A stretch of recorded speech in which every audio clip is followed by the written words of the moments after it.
خان کراچی سے پوچھتے ہیں مفتی صاحب کیا اہل حدیث کے پیچھے نماز پڑھنا ٹھیک ہے؟ دیکھیں نماز تو اہل حدیث کے پیچھے ٹھیک ہے، لیکن اپنی اختیار سے اہل حدیث کو امام بنانا ٹھیک ہے یا نہیں، یہ مسئلہ ذرا سمجھ لیں۔ اہل حدیث کی دو قسمیں، there are two types of Ahl-e-Hadith. بعض اہل حدیث بہت زیادہ متشدد ہوتے ہیں، وہ اپنے علاوہ ساری دنیا کو گمراہ سمجھتے ہیں، ائمہ کرام کو مجتہدین کو برا بھلا کہتے ہیں۔ ایسے متشدد اہل حدیث کو امام بنانا جائز نہیں ہے، یعنی اپنے اختیار سے کہیں آپ سفر میں ہو نا کہ بھی آپ امامت کریں۔ لیکن جو معتدل اہل حدیث ہیں، جن سے ہمارا صرف ایک فروعی اختلاف ہے، وہ اختلاف یہ ہے کہ ہم یہ کہتے ہیں کسی ایک فقہ کو فالو کرو، وجہ اس کی ہے کہ اس میں انتظام ہے، جو صدیوں سے فقہ مرتب چلا آ رہا ہے اسی کو فالو کرنا چاہیے۔ اس سے ہٹنے میں لوگ بالکل بے لگام ہو جائیں گے، قرآن و حدیث کے نام پہ بیسیوں فرقے بنا لیں گے، جیسے کہ بنتے چلے جا رہے ہیں۔ سبھی کا دعویٰ یہ ہے کہ ہم قرآن و حدیث کو فالو کرتے ہیں، اور آپ اتنے فرقوں میں بٹتے چلے جا رہے ہیں۔ تو ان ائمہ مجتہدین نے بھی قرآن و حدیث ہی کو فالو کیا ہے، تورات انجیل کو فالو نہیں کیا۔ تو لگام دینے کی ضرورت ہے عوام کو کہ اپنے آپ کو پابند کریں، اور اس چیز کا پابند کریں جو صدیوں سے چلی آ رہی ہے۔ عدالتوں میں وہ فقہ رائج رہا ہے، تو صدیوں سے امت گمراہی پہ جمع نہیں ہو سکتی۔ تو یہ ہمارا موقف ہے، اس پہ بہت سارے دلائل ہیں تو دے چکے ہیں، لیکن اب اگر کوئی اہل حدیث اس موقف کو نہیں مانتا تو زبردستی تو کسی کو مجبور نہیں کیا جا سکتا۔ لیکن یہ کہ اگر وہ جو ہے ائمہ مجتہدین کو برا بھلا نہیں کہتے اور اعتدال والی رائے اختیار کرتے ہیں، فروعی مسائل میں تشدد کا قائل نہیں ہے، تو پھر محض ترک تقلید سے وہ اہل سنت والجماعت سے خارج نہیں ہو جاتے، بلکہ وہ اہل سنت والجماعت میں داخل رہتے ہیں۔ تو ایسے معتدل اہل حدیث کے پیچھے نماز میں بلا کراہت جائز ہے، کوئی حرج نہیں ہے۔ ان سے نکاح کرنا، ان سے معاملات تو ویسے بھی جائز ہیں، مسلمان ہیں، نکاح میں بھی کوئی حرج نہیں ہے۔ تو معتدل کی بات ہے، معتدل ہیں تو ٹھیک ہے، معتدل نہیں ہے تو اس سے اوائڈ کرنا چاہیے۔ باقی کچھ مسائل میں جو معتدل اہل حدیث بھی ہیں نا، ان میں بھی کچھ ایسی مسٹیکس ہیں جو اجماع امت کے خلاف ہیں۔ مثال کے طور پر عام موضوعوں پہ، یہ جو عام کپڑے کے موزے ہوتے ہیں، ان پہ بعض اہل حدیث مسح کر لیتے ہیں۔ تو اگر آپ کو یقین ہے کہ امام نے عام موضوعوں پہ مسح کیا ہوا ہے تو پھر اس کے پیچھے نماز نہ پڑھے۔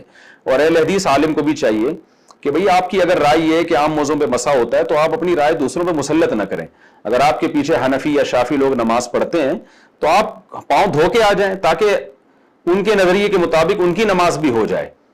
تو یہ کیوں ہے کہ آپ نے جس چیز کو بس مان لیا تو آپ کے خیال میں وہی صحیح ہے باقی سب غلط ہیں؟ یہ ایسا نہیں ہوتا۔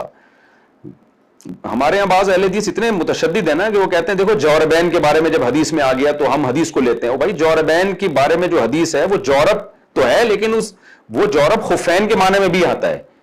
تو آپ کیوں ایسی رائے، اپنی رائے پہ اصرار کیوں کرتے ہیں؟ یہ بڑا مسئلہ ہے ہمارے جو ہے نا حضرات کے ساتھ، کہ وہ بس یہ سمجھتے ہیں کہ ہمیں جو سمجھ میں آیا وہی ٹھیک ہے، باقی ساری امت گویا کہ وہ اس کے پاس کوئی حدیث ہی نہیں ہے۔ تو ہر ایک کے پاس دلائل ہوتے ہیں، آپ ایک طرف کی دلیل سنتے ہیں، پڑھتے ہیں تو آپ سمجھ بیٹھتے ہیں کہ بس یہی ہے۔ تو اس لیے آپ کو رعایت کر لینی چاہیے۔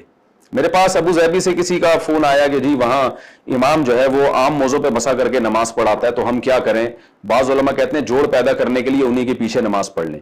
میں نے کہا امام کو چاہیے جوڑ پیدا کرنے کے لیے وہ پاؤں دھو کے نماز پڑھا لے۔ جب انفرادی اپنے نماز پڑھنی ہے وہ جو مرضی کرے، لیکن جب جماعت سے نماز پڑھا رہا ہے اور اس کے پیچھے زیادہ تر حنفی لوگ ہیں تو اس کو چاہیے کہ جوڑ پیدا کرنے کے لیے پاؤں دھو لے۔ کوئی اہل حدیث کے ہاں یہ تو نہیں ہے نا کہ موضوع پہ مسح کرنا فرض ہے، پاؤں دھونا بھی تو جائز ہے نا۔ تو امام کو چاہیے وہ جوڑ پیدا کرنے کے لیے مقتدیوں کی رعایت کرے، نہ کہ مقتدیوں کو چاہیے کہ جی وہ ایک طرف اتنے سارے مقتدیوں اور وہ امام کے مسلک کو فالو کرنا شروع کر دیں۔ یہ ٹھیک نہیں ہے۔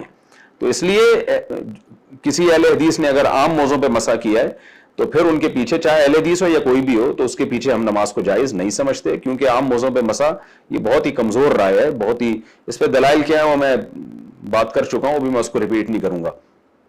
تو احتیاط کی کیوں قرآن نے پاؤں دھونے کا حکم دیا ہے، تو یہ پاؤں دھونے کا حکم قطعی اور متواتر ہے، اس کو کمزور دلیل کی بیس پہ چھوڑا نہیں جائے گا۔ ایسی دلیل جو یا تو صحیح نہیں ہے، صحیح ہے تو صریح نہیں ہے۔